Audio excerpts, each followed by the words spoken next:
You can buy a classic car for less than $10,000, but if you do, it's going to have some problems and it's going to need some work.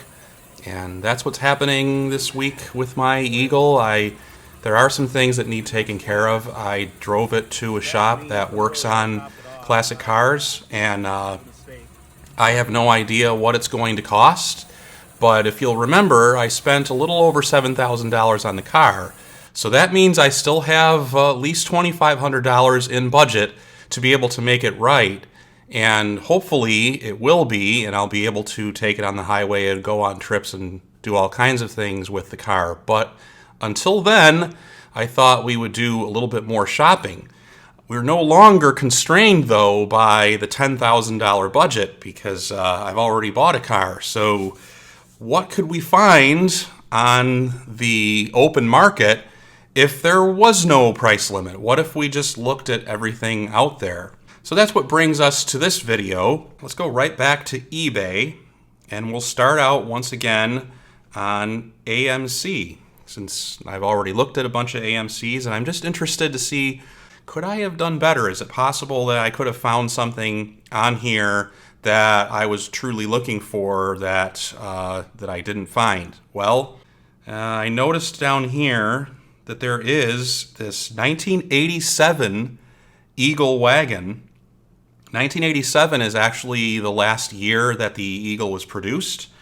So it's really hard to find an 87 Eagle. I think they only made something like maybe 7,000 cars that year, maybe a little more, but it wasn't, if it was more, it wasn't much more. So these are really rare birds. So this is an 87 Eagle wagon that actually has some woody, like wood style body work on it, which is really pretty cool. I can't quite get all of it in shot. The pictures aren't great on this auction, so I'm going to do the best that I can. I love the woodwork and the color. This is really cool.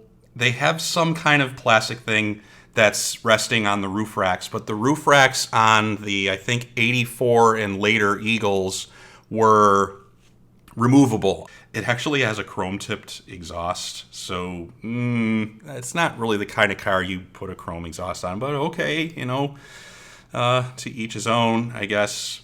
It's the body looks a little bit like the body kit part needs a little paint, and still it's a very cute car. I mean, I like these.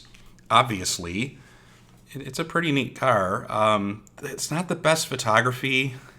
You could definitely do a better job at that. They're a little too close to it. There's the Eagle emblem. Mine does not have that. Yes. So interior, ooh, that's really nice. That's actually like a really good interior. But then if you get really close, I don't know. That's got a cassette player in it. I wonder if that still works. This looks like an Eagle Limited. I can't quite tell if it's an Eagle Limited. That's really kind of nice. It's the same color interior as mine was. And it actually says Select Drive on the emblem. I don't think mine says that. I think it just says four-wheel drive, although I cannot read it. If you saw the video last week, that was completely faded out. But otherwise, it looks pretty much the same. It's got some shag carpeting. I think that's original. The gear shifter there is not an original. That's a replacement.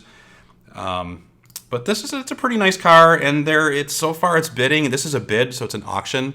So they're up to $5,000. And it'll probably sell for around what mine does. And there's a couple more Eagles that are on here. There was an SX4, and there's this wagon, which the bidding is up to $9,000 right now. It says it's an 85, but it has a hood from an 84, the flat hood that doesn't have the kind of little bulge in it, and that emblem on the front, that's actually in 1984 hood. And that is the standard wheel styles from, like 84 to 87, I think they had those. So yeah, this is a nice one. Also, I don't think it's worth what they want for it. I know what their reserve is because this car is on Hemmings, and I think that it's also close to $20K. And just take my advice. Don't spend $20,000 on an AMC anything, honestly. They're not bad cars, they're great cars. It's just that they're not 20,000 territory, and if you spend that much on it, you will have overpaid. You'll never make that back, no matter what. I mean, if you drive the car at all, you're not going to make that back. And even if you did get that price for it selling it, of course, you're not making the money back. You're just kind of getting the sale price back minus whatever you've spent on the car. It really, you're cutting it too close. I wouldn't spend that much on one of these. I would get it for a lot less than that. So I think this is overpriced, but it's a nice one for sure. It's a Survivor, but yeah, not 20,000 worth. So they're up to 9,000. Maybe so this car's been on here for a while. So that seller, yeah, he's holding out, but yeah, good luck, buddy. This one also, the 84 that I started with, that's that's also on Hemmings for $20K, and he's trying to do Hemmings pricing on eBay, and yeah, no bueno. I'm sorry, you're not going to be able to do that. But while we're here, there's other AMCs besides Eagles. There is the Rambler wagon. There is looks like, is that a flying brick? What did they call these? Like the flying brick. This is like the Rebel, the last year of the Rebel, the 1970 Rebel.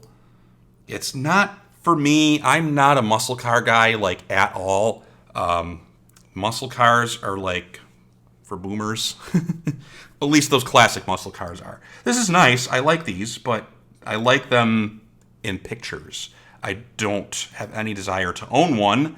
If I was going to get a muscle car from that era, there is only one that I would get, and I'll show you what that is in a few minutes. And this is still a pretty nice little example, but look at the price.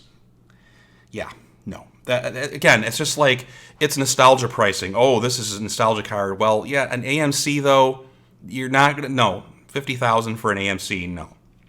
I wouldn't pay 50,000 for any car from 1970. That's just no way. But you're not going to get that kind of price for an AMC Rebel, honestly. You're just not. A Marlin, I just never like those. Gremlins are $18K, and I've never seen a Gremlin for cheaper than that, unless it was like nothing. 38,000 for another Gremlin. Yeah, and then there's the car that I would sort of beg somebody out there to save. I really hope somebody saves this little Concorde. It's a 1979 Concorde wagon, which is not a car you see very often because these mostly weren't kept. People drove these like most family cars from that era and then threw them away. They really didn't. They would last a long time, but not 40 years. So this is a Survivor Concorde wagon that somebody has. It's a Concorde DL. It even says project. Like, this person knows that they're just not going to work on the car anymore and that it isn't perfect. It needs some TLC. But the body is straight. It's actually a very nice body. And it's got a roof rack. And I think this engine is also the straight six. It's the 258. I don't like the tires, the wheels they put on it. They put 15 inches on there, which is Eagle size wheels, but it's kind of, they came with 14s when they were sold. So they don't really match. They're brand new tires, though. I've noticed a lot of people are selling old cars with new tires these days. That's a thing. It used to just be that you'd get bald tires when you got an old car. The neat thing about it is that since it's pre-1980, you have the 1970s rear tail lights on this little Concorde, which are, it's actually kind of those. I like those. They're not as cool as the ones they had after 1980, but it's a neat rear end on that car.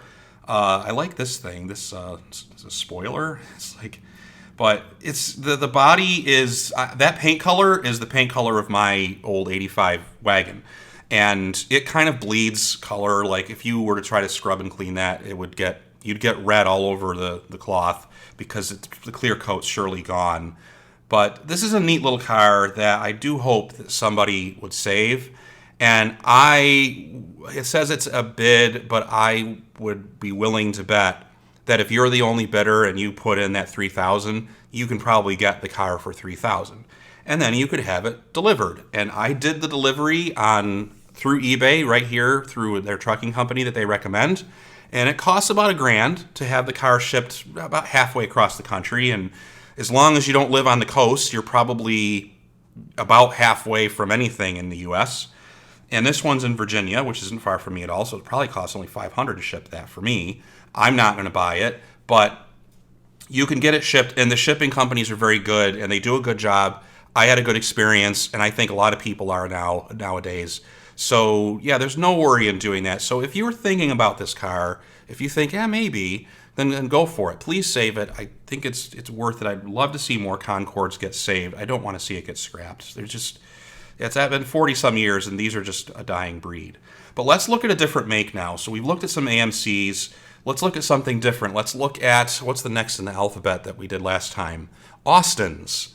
It's been a little while since I've looked at Austins, and I think that Mini is still here, and it's still, they have it on bid with reserves. The reserve, if I remember right, was about $20,000 or something close to that for this 1975 Leyland era Mini that somehow it's a 1275 and somehow it made it to these shores. And it has nice photography, but my problem with this is that this is kind of annoying.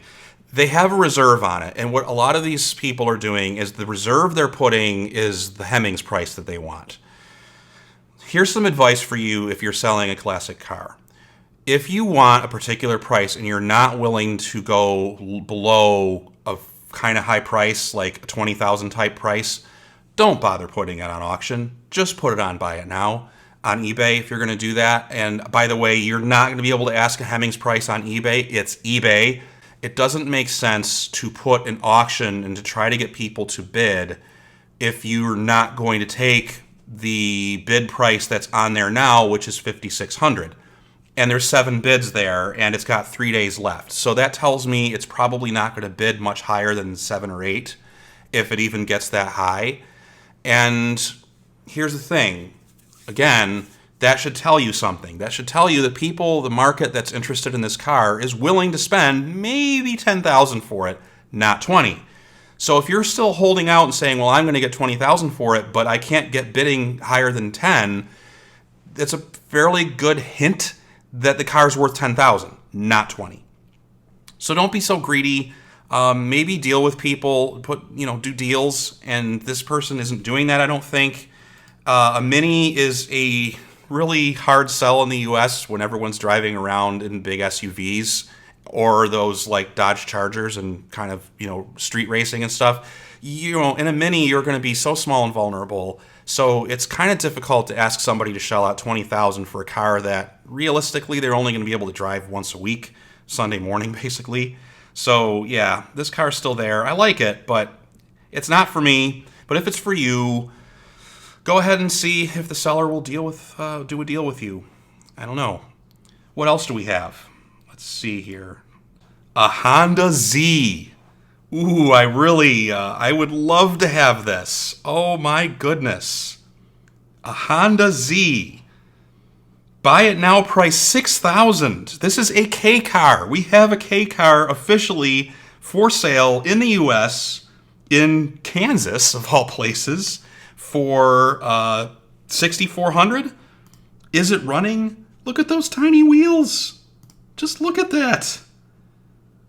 Are those like 10-inch wheels? Those are mini wheels.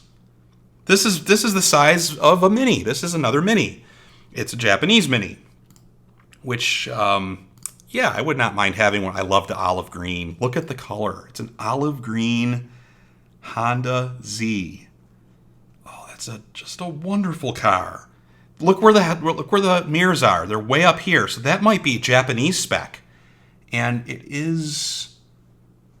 No, it's not Japanese spec because it is left-hand drive. If it was right-hand drive, because they drive on the other side. They actually drive on the left side of the road like they do in the UK and Japan. So it's not Japanese spec, but maybe they just mounted that mirror there to sort of make it like it's Japanese spec. But, this is really cool. Look at... I want to see the back of this car. Look at the back of this car. All right. Look at this. Look at that. That's the cutest car ever. Is it? Oh, it might not be running, though. That might be why it's so inexpensive. Oh, I'm tempted to buy that. I am so tempted. It's in Kansas. It's about the same distance as my Eagle was. I think people at my building will get really mad at me if I start clogging up the parking lot with these old cars. I mean, I've already got 2 vehicles and limited parking space. So it's $3,000 bidding, reserve not met. There's 3 bids on it. It ends, when does it end? 5 days from now? I probably won't get this car, but time warp, solid, rock solid, indoors for 20 years, clean title, not running, was told mechanic, had running in shop, but then sat for several years. Yeah, ran when parked. So yeah, this is a ran when parked Honda Z from 1972. I don't think the Z was available but for a few years in stateside, and it's a 600cc engine, I think. So, yes, because it's based on, I think it's based on the N600. It's one of the first Hondas that they imported here, and I believe it would have been available roughly 1970 to maybe 74. I don't even know if it was available that long, but 72 roughly, that's the year. It's like the median year for these. So that's a really neat one. So if you're interested in, something from Japan, from the land of the rising sun, there's a neat choice. And then there's some Datsuns. I love Datsuns. I do like them. It's a nostalgia thing, again, sort of like the Eagle. But we have a 1974 B210. And is that a Honeybee? I don't think it's a Honeybee. The B210 was the Honeybee. The Honeybee was like a package on it. I don't like these wheels. But the shape of the car, I do like this car. Like, I do like the style of this. It's really, look at the front end. So I think in the UK, this was a 120Y. They sold them as the 120Y over in the UK. And in Japan, it might have been called the 1200 possibly. So I don't know if this is a Cherry or a Sunny. It might be a Datsun Sunny. That's another name for it. Over here in the US, they call them either. It was like maybe it was the Sunny or the B210 or the Honeybee is another version of the 210 with trim package. But there's the front end. See, I like this. I actually like this style of car, and they're kind of overpriced. $12,000, and that's their buy it now price. You can make an offer. So let's say I would pay $9,000 for this car. I might offer $8,500. They will certainly counteroffer. But if I don't want the car that badly, I would just decline the counteroffer. The seller can still say, okay, I'll take your original offer. But if he wants 12 and I offered 85, then they probably aren't going to take 85. If they're smart, they might come back and say, well, okay, 95. And then we might have a deal. But they'd probably reply with 11.5, and they'd be like, nope, okay, because that's highball. And yeah, I don't play that either. Then there's just the complete opposite of those import cars. There's the big, long Chryslers that I do rave about, yet I've never owned one. Here is a Chrysler 300, and it's my favorite year, the 1970, and it is a convertible. This is back in the era when they didn't do cabriolets. The only thing that would protect your head was that windshield. But look at how wide and long that car is. It's never going to flip over, so you don't really have to worry about that. It's a bit of a rust bucket. But the top, it's surely a new top. The top looks nice. It actually says 300 spelled out. There's the engine. I'm guessing it's the 5.9. That's what you usually used in these kind of cars. And the price, $6,789. It's kind of humorous. Enter a bid $6,889 or higher. Well, that kind of number tells me he's just kind of like, yeah, I'll take what I can get. This seller is reasonable. This is a muscle car era muscle car that is on sale for a very reasonable price, and it's a very cool car. If you did some body work, and all you really need is a body shop, if you're the kind of person that has a shop where you can kind of scrape that paint and kind of buff it and then repaint it. Someone resprayed my Eagle, and that's not an expensive car. So if you have the equipment, you could probably restore this to at least nice looking condition for a few thousand. And getting it running is just a matter of knowing how to work on an engine. one owner, sitting in a garage since 1985. The engine turns over, though, and that's all you need. You just need the engine to be able to turn over. If the engine turns over, you're going to be able to get it to work. If the engine's stuck, forget it. You can't really, if it's a stuck car, you don't know if it's just like a little bit stuck or if it's literally all seized up and totally blown. If it turns over, then odds are you're going to be able to do something with it. Hopefully somebody does. It's a really neat car. So that's eBay. What if we go back to Hemmings? So on Hemmings, I'm not bound anymore by pricing, and one can dream. If I had anything, would I want to pay $250,000 for an exotic French classic like a Delahaye? I don't even know if I'm saying that right.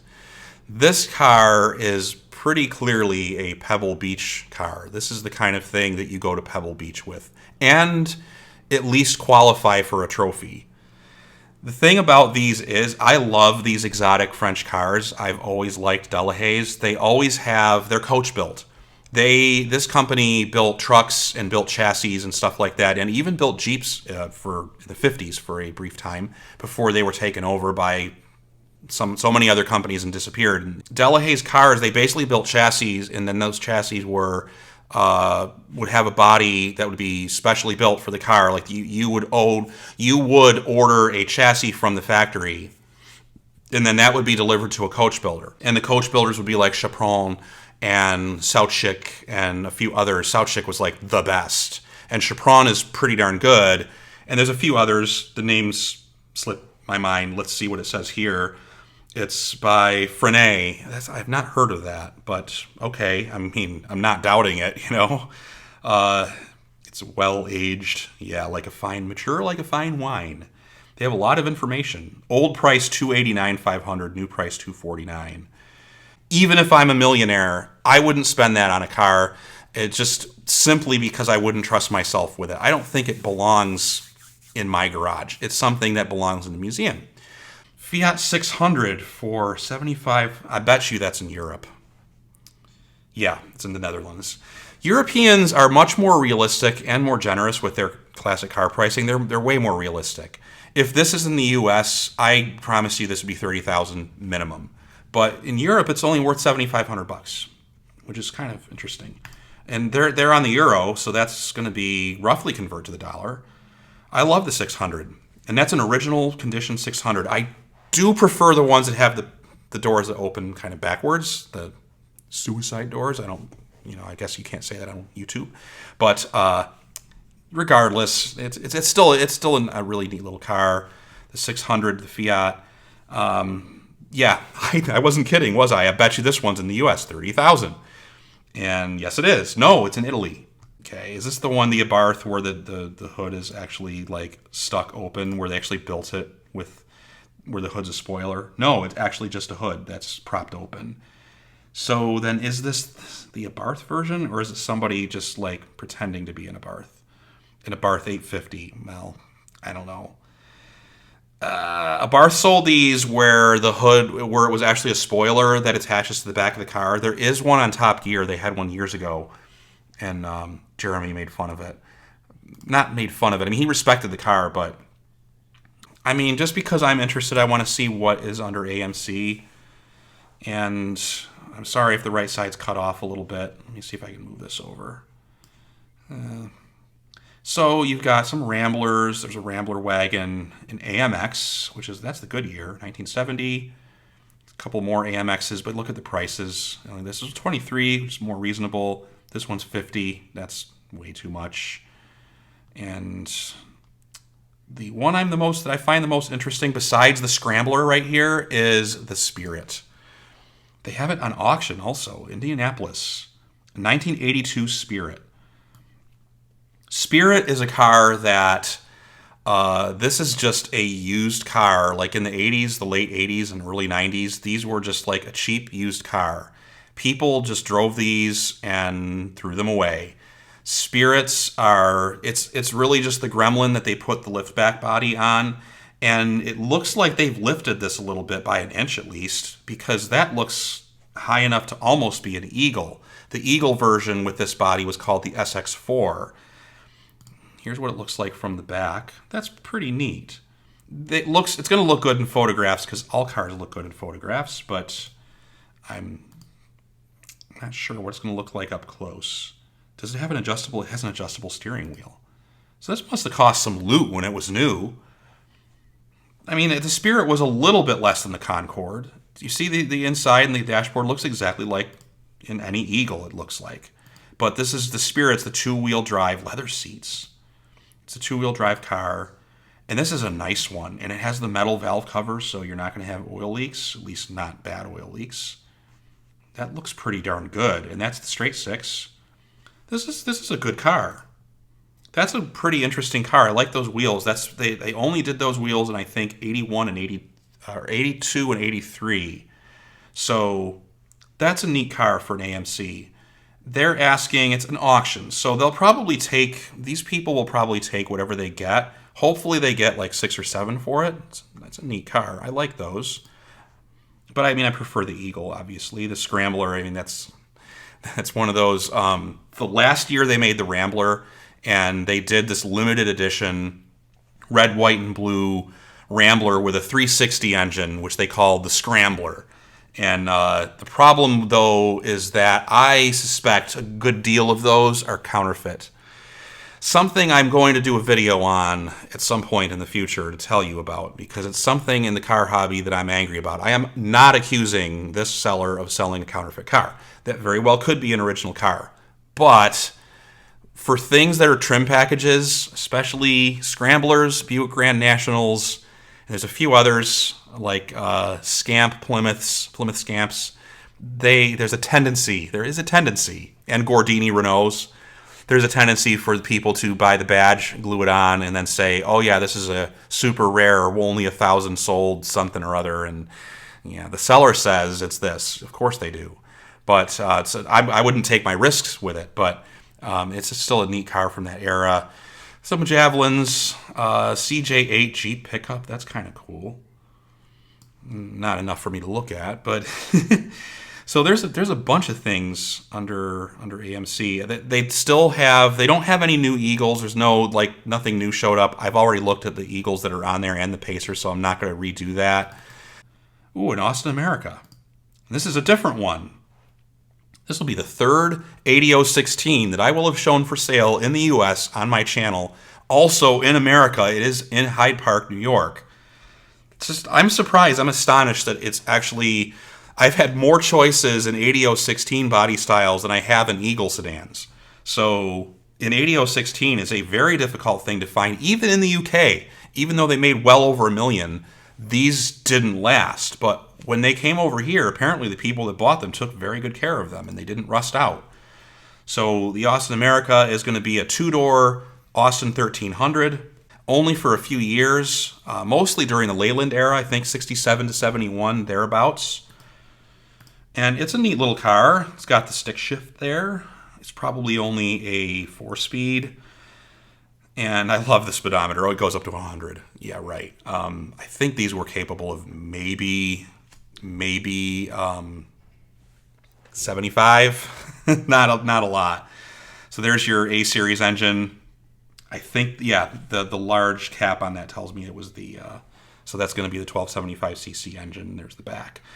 So I'd like those. I do like that. If I was a car collector and I had like a big garage and a bunch of space, there would be obviously my Eagle, and then next to it would be an Austin 1300 and a Trabant and a Mini and a bunch of things. But and I don't have the ability to do this. Still, there's your Farina styling, really cute and interesting car. What else do they have? We always end on Chrysler. So there were a lot of nice 1970s era Chryslers, but I've looked at everything. I'm not limiting my price anymore. I'm just showing everything. And 73 Charger that's something I would like, but look at that price, $54,000 for that. That's kind of ridiculous. Chrysler Imperial Crown, $20,000. It's like way less, and this is a true classic era car. Now, I really like that. That's really cool. 1960 is one of my favorite years for the Chryslers. It has these huge fins, because this is the fin era and the space age kind of missile style, like bullseye things. The kind of the bump for the wheel, and the back end of this car is gigantic. This is a really cool and interesting looking car. People will definitely notice you if you drive around in one of these, and they're going to ask you if it's for sale, because it's just, look at it, it's desirable. And this is an Imperial. So the Imperial is like the top of the line level Chrysler. It had its, I think it still had its own factory at this era, by 1960. It did lose its original, it lost its factory, I think, a couple of years later during the Lynn Townsend era, and it just eventually just became Chrysler Imperial. This says Chrysler Imperial, but it would have been marketed only as an Imperial without the Chrysler name. So this is a Imperial convertible. Really cool. Only 19.5, and they're saying negotiable. So that means you could probably get this down to like 16. And if it runs, does it run? If it runs, that's actually pretty good. Let's see. It's a 1980s restoration, back in the kind of original classic car era when people were restoring 50s and 60s cars. It's showing some age, so it's gotten to the point where it's needing to be restored a second time. And that's the thing. I remember several years ago driving by a scrapyard, I think out in Albemarle, and there was a car from this era like sitting in the pile, and it was clearly a previously restored car. It was some, greatest generation age guy's car that was like a 62 car that he probably passed away. His family didn't want it anymore. They couldn't sell it, and it just ended up in a junkyard, even though it had been saved once. So this car needs to be saved again. So please do that. On that note, I hope you enjoyed looking at these cars with me and doing some car shopping. Maybe what I should do next time is actually shop overseas and take a look at some cars over in Europe, in the UK, the Netherlands, Britain, and Germany, and see what's available over there. If you want me to do that, let me know. I like doing this sort of thing. This is like, there's other YouTubers that kind of do this shopping, and I thought it would be a neat idea. I'm not looking for a car anymore, although that Honda Z is very tempting. There will be more updates on my Eagle. It's in the shop now to get a few things that need to be taken care of, like the front end has a really bad wobble, and it's leaking oil, and there's a few other tweaks that it needs before I'm confident taking it out on the highway. But I will be making more videos of that car in the future. Keep checking back for that, and if you want more content like this, you can always subscribe to the channel. I hope that you do and that you enjoyed this video, and hope to see you in another one. So have a wonderful weekend, and see you again soon. Take care. Bye. 40, 41, I don't want to go any faster. The front wheel starts to wobble. So there's the steering wheel is. It's way off. But the car is very happy. It runs beautifully. I think it would easily go past 50, 60. It's just I don't want to do that with the front wheels like that out of alignment. So I'm sticking at 40.